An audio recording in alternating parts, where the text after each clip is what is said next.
Welcome, everyone. Today, we're really excited. We've got a special guest who's here to talk about network approaches to global citizenship education. Welcome to Darcy Lunn, who is the Group Head of Sustainability and Global Citizenship at Education in Motion, which is the Dulwich International Schools and Green Schools, and is the founder of Teaspoons of Change. Welcome, Darcy. It's so awesome to have you here today with us. Yeah, great. Wonderful to be here. Thanks, Lottie. Right, just to kick us off, would love to hear from you and your role as a coordinator across many different schools. What is your personal approach to global citizenship education and global competence? It's making people feel confident and competent around global citizenship. Global citizenship is quite a daunting term, very vague to most people. And so what we try and do is make it accessible, interesting, an enhancement on what people are already doing. And the idea is to not do global citizenship, as something that we do, but as a part of who we are. And so the key part that I try and work with our schools is for global citizenship to be infused into everyday classroom life and activities, and not as a separate subject or an event. These sorts of things, they can be, but really trying to wrap it up and so that it's integrated and fused and embedded into every part of school life. So in your role, you are a coordinator across the head of many schools doing this work. Each of these schools has somebody responsible in them, potentially maybe more than one person. What does that structure look like? And how do you manage a consistency of approach across so many different schools in different locations? Well, I think for me, it's making sure you have a balance of prescriptiveness so that people can get onto the same page, but then also autonomy.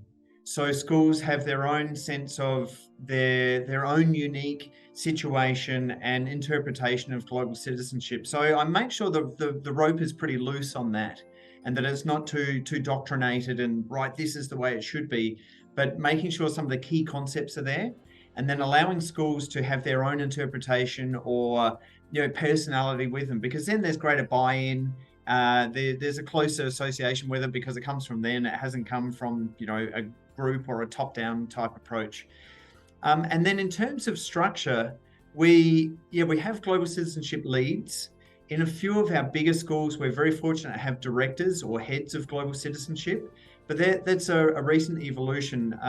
It's very difficult for any school headcount, particularly in China. We've got a lot of schools in China, and getting headcount into China is very difficult, and budgets and these sorts of things. So yes, ideally you would have a full-time person strategically working on global citizenship in every school. But in reality, a lot of it is that we have global citizenship leads in each of our schools, and then also within those schools, a person at senior school, person at elementary school, and a person in early years. And so they're all full-time teachers. They get very little time, but we just try and share ideas, coordinate, communicate, and use the power of our family of schools to connect and share best practice and all sorts of groovy, cool, different ways of doing things. I want to just dig down into something you've just said about this idea of autonomy and how global citizenship can mean different things to different people. Some people say, oh, I'm an SDG educator. I believe in GCED. Oh, I believe in student action and agency. I'm GCED. Some people, I'm a languages educator. I'm a this, I'm a that. You can come at it from so many different lenses. How do you see that playing out in your context? What I've found is that the curation of that content is where we can bring people onto the same page.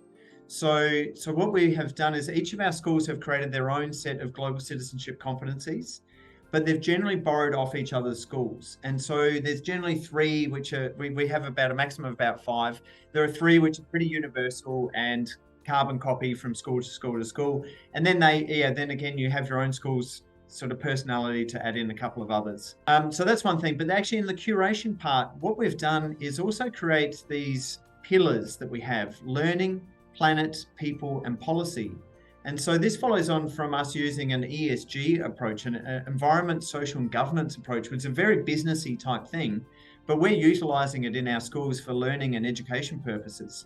And so under learning, our global citizenship competencies fit into learning around global citizenship. Under planet, carbon mapping, which is a big thing that we're doing in carbon roadmap. Under people, it could be service and diversity, equity, inclusion. And then policy, anything that school's doing which is really formal in the sustainability and global citizenship space. So that balance, I think, for me is looking at what schools are already doing, but helping to curate that so that we can have easier and better conversations around best practice, utilisation, and bringing people onto one page, but still allowing them the autonomy to make it feel like their way of doing things is unique and best suited to their own needs. What are some of the challenges of leading a network like this, a global network in this work? I mean, I think it's universal, just time. I mean, our global citizenship leads are teachers, and their highest priority are the students in front of them, as it of course has to be. So, but I mean, time is a terrible excuse, because that's the universal excuse for everything. I think the challenges, some of the other key challenges we face, is sharing concepts and the practical application of those concepts for busy teachers with full curriculums. And trying to make sure that it's something that's worthwhile and meaningful. So I spend a lot of time working on behavioural change communications, hearts and minds work, and trying to show the value of this from an educational setting, and how it isn't a monumental task for people to try and understand these concepts, but something that can be quite quick and easy and fun, and most of all, effective for the learning of their students. So, but then the logistical challenges of that, is that you're on call a lot, but I love it. For me, global citizenship isn't a job; it's a passion and a way of life. But also, I think having a group and those global citizenship leads, the solidarity is just fabulous, and just knowing that we have the Green School in Bali and their approach and their ideology and philosophy to this, and knowing that we have a close connection to that is really powerful. So yes, the challenges are there, but I think making sure that we feel that we are committed and passionate and have a collective impact on this is really useful. What are your hopes for global citizenship education at EIM moving forward?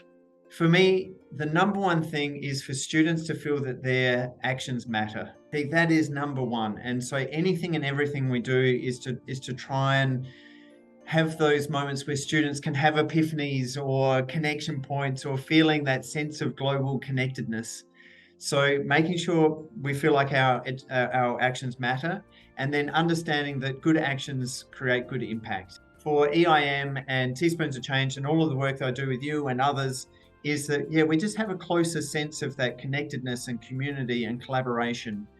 So I'd love to see us not just do pioneering things like ESG and carbon roadmaps and diversity, equity, inclusion, but do that in a pre-tertiary education sector and move all of us forward so that we can be together and united in terms of our efforts and approaches towards sustainability and global citizenship. Thank you so much for your time today and sharing your thoughts and insights. Thank you.